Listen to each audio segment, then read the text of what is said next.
जय श्री हरि। वंदे विष्णु भक्त जनम। एकादशी का नाम सुनते ही भक्तों के हृदय में उमंग की लहर दौड़ जाती है। एकादशी व्रत, जिसे स्वयं भगवान श्री हरि ने व्रतों का राजा बताया है, वह एक दिव्य साधना है जो न केवल शरीर को अपितु आत्मा को भी शुद्ध करती है। आज हम बात करेंगे पुत्रदा एकादशी की, जो श्रावण शुक्ल पक्ष की एकादशी होती है और इस वर्ष 5 अगस्त 2025 को अत्यंत शुभ संयोगों के साथ पड़ रही है। इस पावन तिथि पर व्रत रखने मात्र से संतान प्राप्ति का वरदान मिलता है, और यदि संतान है भी तो वह संस्कारी, धर्मपरायण और माता पिता की सेवा करने वाली बनती है।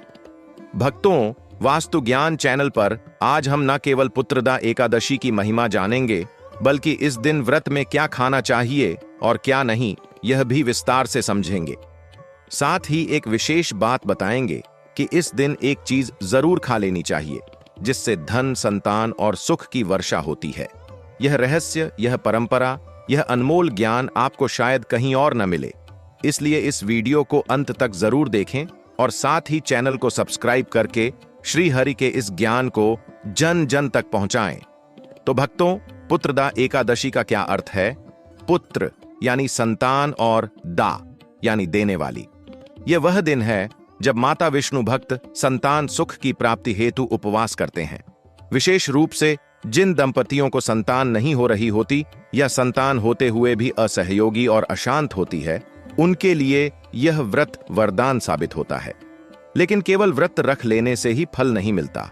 फल मिलता है सही नियम, सही विधि और सही आहार से। क्योंकि एकादशी का व्रत मात्र भूखे रहना नहीं है, यह तो शरीर, मन और आत्मा को संयम में रखने की एक सशक्त साधना है। अब प्रश्न आता है, एकादशी के दिन क्या खाएं और क्या नहीं। बहुत से लोग भ्रम में रहते हैं कि फलाहार करें या उपवास, दूध लें या सिर्फ जल। यहां हम आपको संतों के मुख से निकली और शास्त्रों में कही गई वह बात बताएंगे जो आपके जीवन को बदल सकती है। एकादशी के दिन अन्न, चावल, गेहूं, दाल, मसूर, मटर, राजमा, उड़द, त्वर, चना, मक्का और ऐसे सभी अनाज पूर्ण रूप से वर्जित होते हैं। यही नहीं, प्याज, लहसुन, मांस, मछली, अंडा, शराब, सिगरेट जैसे तमोगुणी पदार्थों का सेवन इस दिन पाप का भागी बना देता है। जो व्यक्ति एकादशी के दिन इन तमोगुणी वस्तुओं का सेवन करता है, वह करोड़ों योनियों में भटकने के बाद भी मुक्ति नहीं पा सकता। शास्त्रों में वर्णन आता है कि एकादशी के दिन चावल खाना वर्जित है, क्योंकि उसमें जल देवता का वास माना जाता है और यह भोजन खाने से व्रत भंग हो जाता है। अब आप सोचते होंगे कि अगर ये सब नहीं खाना है तो क्या खाएं?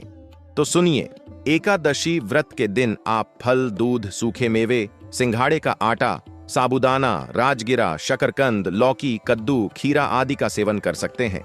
लेकिन यहां भी ध्यान देना है कि यह सब एक बार और सूर्यास्त से पूर्व ग्रहण करें। बार बार खाना भी व्रत के नियमों का उल्लंघन है।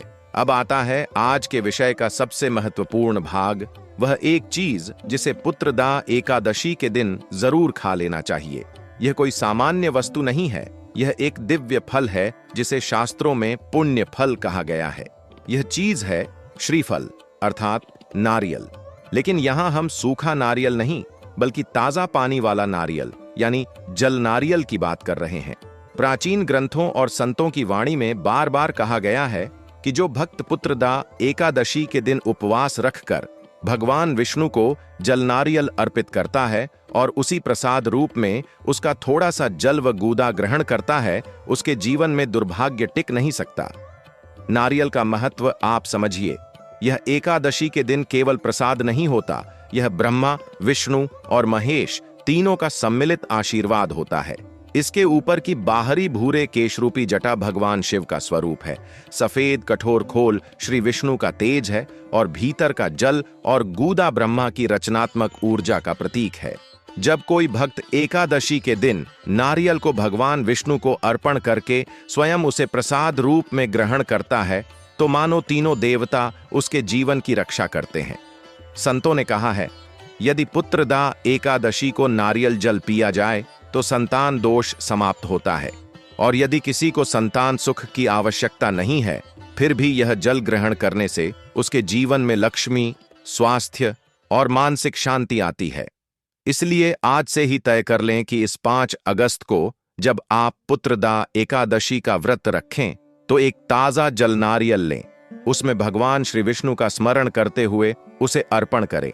श्रीफल को तुलसी पत्र के साथ भगवान को चढ़ाएं और फिर उसका जल और गूदा स्वयं ग्रहण करें। यह आपके पूरे जीवन की दशा और दिशा बदल देगा। अब एक और बात जो कई भक्त नहीं जानते, व्रत के दिन भोजन से ज्यादा जरूरी है संकल्प और मन का शुद्ध रहना।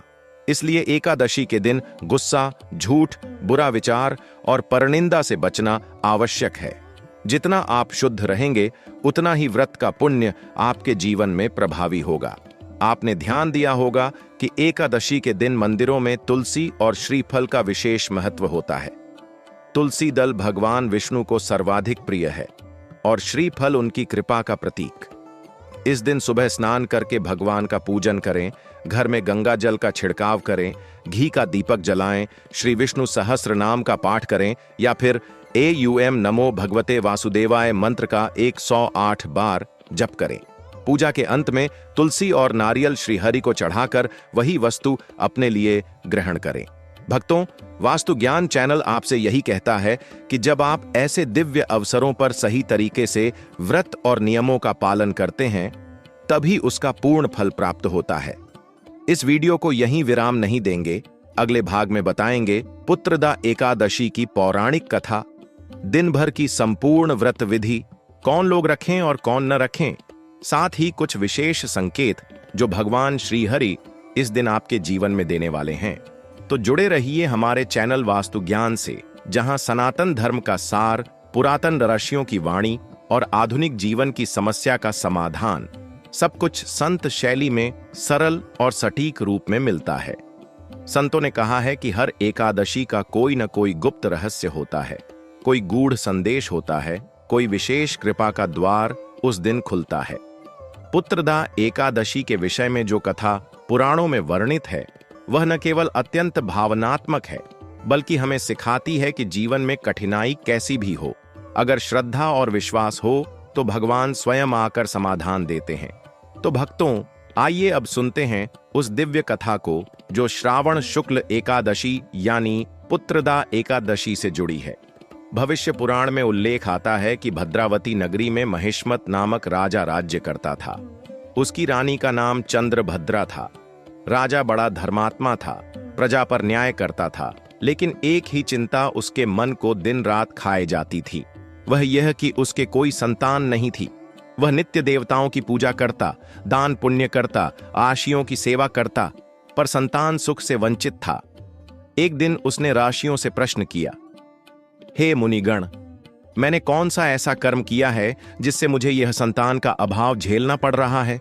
तब राशियों ने तपोबल से देखा और बताया, राजन, आपने पूर्व जन्म में एक ब्राह्मण का जलपान करने के समय उपहास किया था। उस पाप का फल यह है कि इस जन्म में आपको संतान नहीं हो रही, परंतु इसका निवारण संभव है। श्रावण शुक्ल एकादशी को पुत्रदा एकादशी कहा जाता है। उस दिन व्रत रखकर यदि आप भगवान विष्णु की पूजा करें और रात्रि जागरण करें तो आपके पाप नष्ट हो जाएंगे और आपको उत्तम संतान प्राप्त होगी। राजा और रानी ने वह व्रत श्रद्धा से किया। उन्होंने पूरे दिन उपवास किया, श्रीहरि की पूजा की, तुलसी दल अर्पित किया, श्रीफल यानी नारियल चढ़ाया और रात्रि भर जागरण करके भजन कीर्तन किया। व्रत समाप्त होने पर दान दिया, ब्राह्मणों को भोजन कराया और स्वयं केवल भगवान को अर्पित प्रसाद ही ग्रहण किया। कुछ ही समय में रानी गर्भवती हुई और समय आने पर एक तेजस्वी पुत्र का जन्म हुआ, जिसने आगे चलकर धर्म और न्याय से प्रजा को सुखी किया। यह कथा केवल कथा नहीं, यह विश्वास का प्रमाण है।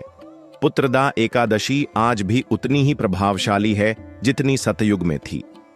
जब भक्त सच्चे मन से व्रत करते हैं, संकल्प लेते हैं, तब भगवान की कृपा प्रकट होती है। अब बात करते हैं इस व्रत की विधि की। जो कोई पुत्रदा एकादशी का व्रत करना चाहता है उसे एक दिन पूर्व यानी दशमी को ही व्रत का संकल्प लेना चाहिए। उस दिन सात्विक भोजन करके रात्रि को भगवान का स्मरण करते हुए सोना चाहिए। एकादशी के दिन ब्रह्म मुहूर्त में उठकर स्नान करके भगवान विष्णु का पीले वस्त्रों में कमल, चंदन, फल, श्रीफल और तुलसी से पूजन करना चाहिए। दीपक जलाएं, धूप करें, श्री विष्णु सहस्त्र नाम का पाठ करें फिर एयूएम नमो भगवते वासुदेवाय मंत्र का कम से कम 108 बार जप करें। यदि व्रत पूरा उपवास नहीं कर सकते तो केवल फलाहार करें, परंतु उसमें भी चावल, गेहूं, मसूर, प्याज, लहसुन आदि न हो। फल, दूध, मेवे, साबूदाना, शकरकंद, सिंघाड़ा, राजगिरा आदि ग्रहण कर सकते हैं। रात में जागरण करें, हरि नाम संकीर्तन करें। द्वादशी के दिन व्रत का पारण करें, यानी सूर्य उदय के बाद ब्राह्मणों को भोजन कराकर दान दक्षिणा देकर व्रत समाप्त करें। अब यहां एक रहस्य और है। कई लोग पूछते हैं कि क्या गर्भवती महिलाएं, बीमार व्यक्ति या वृद्ध जन व्रत रख सकते हैं? इसका उत्तर यह है कि यदि शरीर अनुमति देता हो तो व्रत रखें, अन्यथा मानसिक व्रत करें। व्रत का उद्देश्य शरीर को कष्ट देना नहीं, आत्मा को प्रभु के समीप ले जाना है। यदि आप शारीरिक उपवास नहीं कर सकते तो जप, ध्यान, सत्संग और सात्विक भोजन से भी व्रत का पुण्य प्राप्त कर सकते हैं। अब बात करते हैं उन संकेतों की जो एकादशी के दिन मिलते हैं और जो यह दर्शाते हैं कि भगवान श्री हरि की कृपा आपके ऊपर बरसने वाली है। यदि व्रत वाले दिन आपके सामने अचानक तुलसी का पौधा झुक जाए, दीपक स्वयं बुझ जाए या फिर अचानक कोई आपको श्रीफल भेंट करे, तो यह संकेत होते हैं कि भगवान आपके पापों का क्षय कर रहे हैं। कई भक्तों को रात्रि में स्वप्न में नारायण के दर्शन होते हैं, तो कोई ध्यान करते हुए सुनहरी ज्योति देखता है। ये सभी संकेत होते हैं कि आपके जीवन में शुभ परिवर्तन होने वाला है। और हां, जैसा कि भाग 1 में बताया, इस दिन जो भक्त श्रीफल का जल और गूदा अर्पण करके ग्रहण करता है, वह केवल एक उपाय से संतान, धन और लक्ष्मी की प्राप्ति करता है। कई बार लोग केवल नारियल भगवान को अर्पण करते हैं पर खाते नहीं, लेकिन इस दिन अर्पण करने के बाद उसका थोड़ा भाग प्रसाद रूप में स्वयं ग्रहण करना अत्यंत आवश्यक है। इस दिन मंदिर जाकर भगवान को पीले पुष्प, ताजा श्रीफल, तुलसी पत्र अर्पित करें और यदि संभव हो तो पीपल के नीचे दीपक जलाएं। इससे पितृदोष, संतान दोष, धन दोष तीनों का निवारण होता है। भक्तों, ध्यान रखें कि एकादशी केवल एक पर्व नहीं, एक साधना है, एक मार्ग है जो सीधे भगवान श्री हरि के श्री चरणों तक पहुंचाता है। यदि आप इस दिन को उपवास, पूजन, जप और दान से पवित्र करते हैं तो न केवल वर्तमान जीवन संवरता है, बल्कि अनगिनत जन्मों के पाप भी नष्ट होते हैं। तो इस बार 5 अगस्त को पुत्रदा एकादशी पर आप उपवास रखें, श्रीफल जरूर खाएं, भगवान विष्णु की पूजा करें, तुलसी जी को प्रणाम करें और श्री हरि का ध्यान करके अपने जीवन को सुख, शांति और समृद्धि से भर दें। वास्तु ज्ञान चैनल पर हम ऐसे ही दिव्य ज्ञान, प्राचीन रहस्य और सरल उपायों के माध्यम से आपके जीवन को सरल, सुंदर और समृद्ध बनाने का कार्य कर रहे हैं। यदि आपको यह संतवाणी प्रिय लगी हो तो कृपया वीडियो को लाइक करें। संतों ने कहा है कि जहां तुलसी होती है वहां श्रीहरि का निवास होता है, और जहां श्रीहरि निवास करते हैं वहां दुर्भाग्य टिक नहीं सकता। पुत्रदा एकादशी के दिन तुलसी का पूजन और एक विशेष वस्तु को तुलसी से बांधकर घर में रखने का रहस्य वर्षों से छिपा रहा, लेकिन अब समय है कि वास्तु ज्ञान के माध्यम से इस ज्ञान को जन जन तक पहुंचाया जाए। यह रहस्य श्री विष्णु और तुलसी माता के प्रेम से जुड़ा है, जो केवल पुण्य आत्माओं को ही समझ आता है। पुत्रदा एकादशी के दिन यदि व्रती व्यक्ति प्रातःकाल स्नान करके शुद्ध वस्त्र धारण कर ले और तुलसी के समक्ष दीप जलाकर एक ताजे नारियल को लाल कपड़े में लपेटकर उस पर हल्दी, अक्षत और रोली लगाकर उसे तुलसी के मूल में बांध दे, तो वह नारियल उस व्यक्ति की सभी बाधाओं को हर लेता है। और यही नारियल 3 दिन बाद खोलकर उसके जल व गूदे को ग्रहण करना अद्भुत फलदायक होता है। इस उपाय को तुलसी श्रीफल विधान कहा जाता है और इसका उल्लेख कुछ पुरातन दक्षिण भारतीय ग्रंथों में भी मिलता है। यह न केवल संतान सुख देता है, बल्कि घर में रहने वाले बच्चों को भी बुद्धिमान, आज्ञाकारी और समृद्धिदायक बनाता है। अब बात करते हैं एक गोपनीय मंत्र की, जो विशेष रूप से पुत्रदा एकादशी को जपा जाए तो साक्षात श्रीहरि की कृपा संतान रूप में प्रकट होती है। यह मंत्र अत्यंत प्रभावशाली है, पर इसे बहुत कम लोग जानते हैं। यह मंत्र है एयूएम नमो नारायणाय पुत्रदम देहि में स्वाहा। इस मंत्र का जाप पुत्रदा एकादशी के दिन कम से कम 108 बार तुलसी के सामने दीप जलाकर करना चाहिए। साथ ही हाथ में एक चुटकी चावल लेकर संकल्प लें, हे भगवान नारायण, मैं इस व्रत को संतान सुख और वंश वृद्धि हेतु कर रहा हूं, कृपा करें और मेरे परिवार को पूर्ण करें। संतों ने कहा है कि यदि कोई स्त्री यह मंत्र प्रतिदिन एकादशी तक जपे तो उसका गर्भधारण योग्य शरीर निर्मित होता है और संतान सहजता से प्राप्त होती है। वही पुरुष यदि इस मंत्र के साथ संयम और उपवास को जोड़े तो उसकी पत्नी को संतान सुख प्राप्त होता है। यह सिर्फ भौतिक ही नहीं बल्कि आध्यात्मिक भी है, क्योंकि संतान केवल शरीर की नहीं होती, अच्छे कर्म भी हमारी संतान की तरह होते हैं। अब बात करते हैं एक गोपनीय तांत्रिक उपाय की, जो पुत्रदा एकादशी की मध्य रात्रि में किया जाता है। यह उपाय विशेष रूप से उन दंपत्तियों के लिए है जिनके विवाह को कई वर्ष हो गए हों और अभी तक संतान की प्राप्ति नहीं हुई हो। इस उपाय के लिए एक ताजे नारियल में छेद कर उसमें गंगा जल, थोड़ा गाय का दूध और तुलसी दल डालें। फिर उसे श्रीहरि के समक्ष रखकर 21 बार एयुएम नारायणाय नमः मंत्र का जाप करें और उस नारियल को लाल कपड़े में बांधकर अपने शयनकक्ष के उत्तर पूर्व कोने में रखें। इसे वहां 11 दिन तक रखा रहने दें। 12वें दिन उसे किसी बहते जल में प्रवाहित कर दें। यह उपाय पूर्व जन्म के संतान दोष को काटता है और नव जीवन का द्वार खोलता है। लेकिन ध्यान रखें, यह उपाय तभी फलदायक होता है जब व्यक्ति पूर्ण पवित्रता और निष्ठा से व्रत कर रहा हो।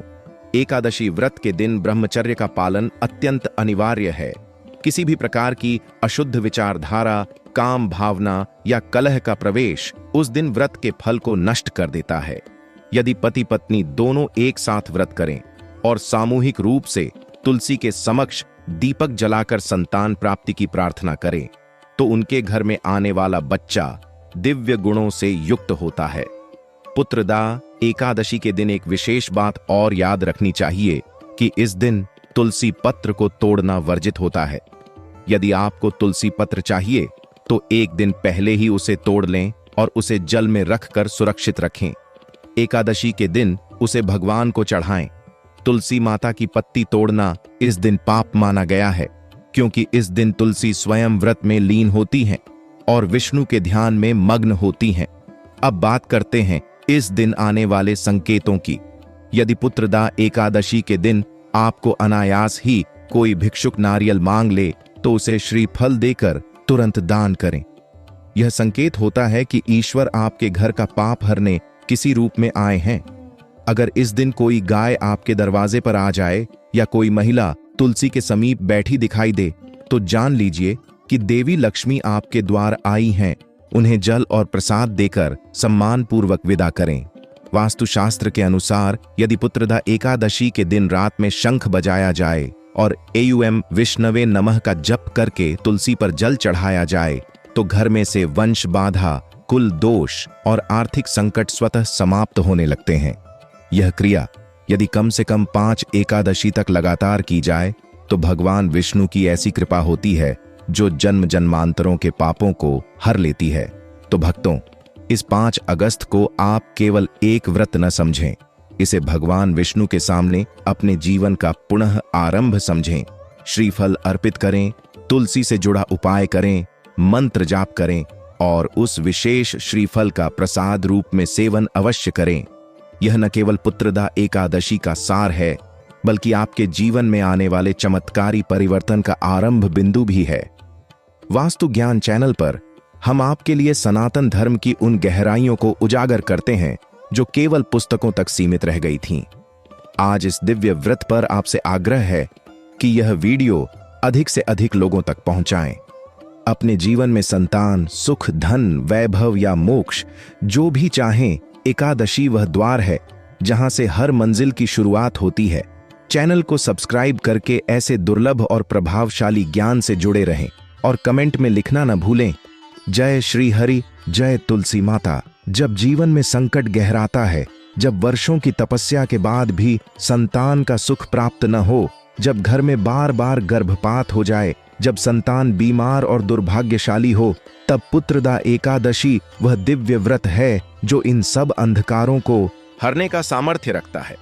अब हम बात करेंगे एक ऐसे हवन विधि की जिसे करने से संतान की रक्षा होती है, संतान प्राप्ति होती है और समस्त गृह क्लेश शांत हो जाता है।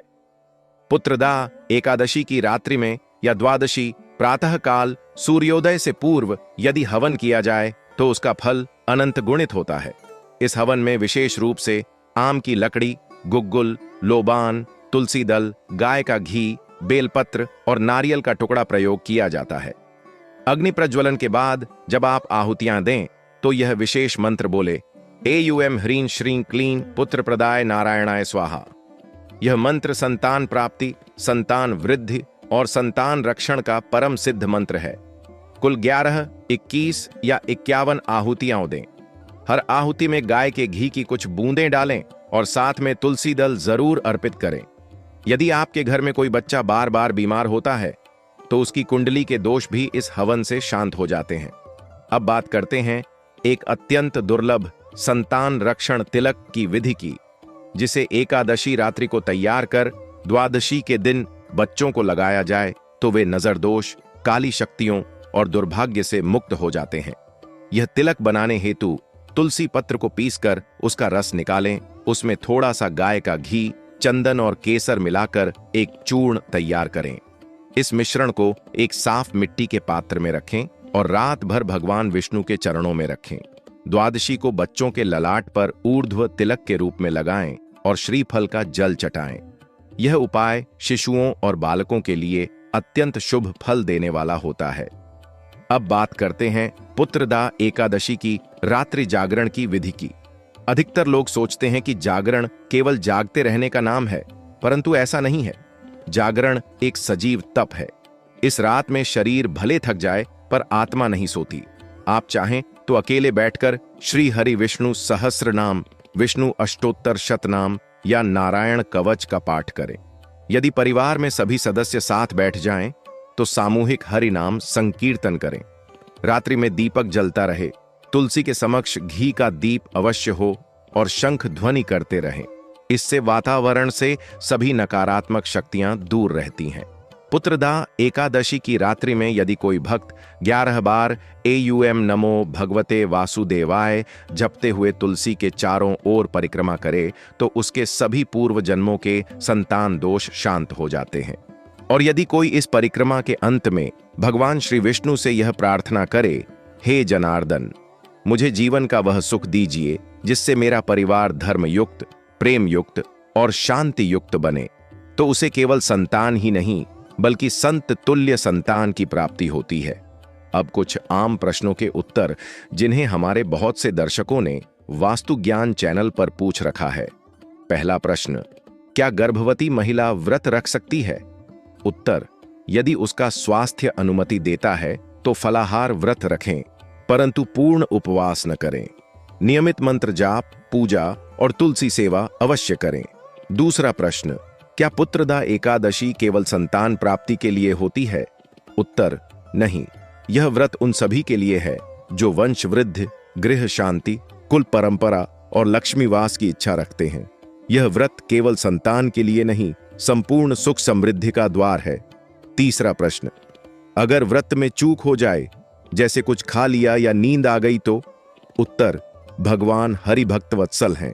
यदि आपके मन में सच्ची श्रद्धा है तो वे क्षमा करते हैं।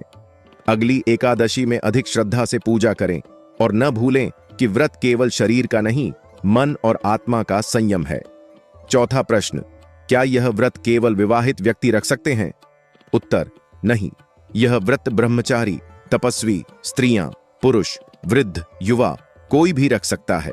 यह व्रत व्यक्ति को उसके आत्मिक लक्ष्य तक पहुंचाने में सहायक है।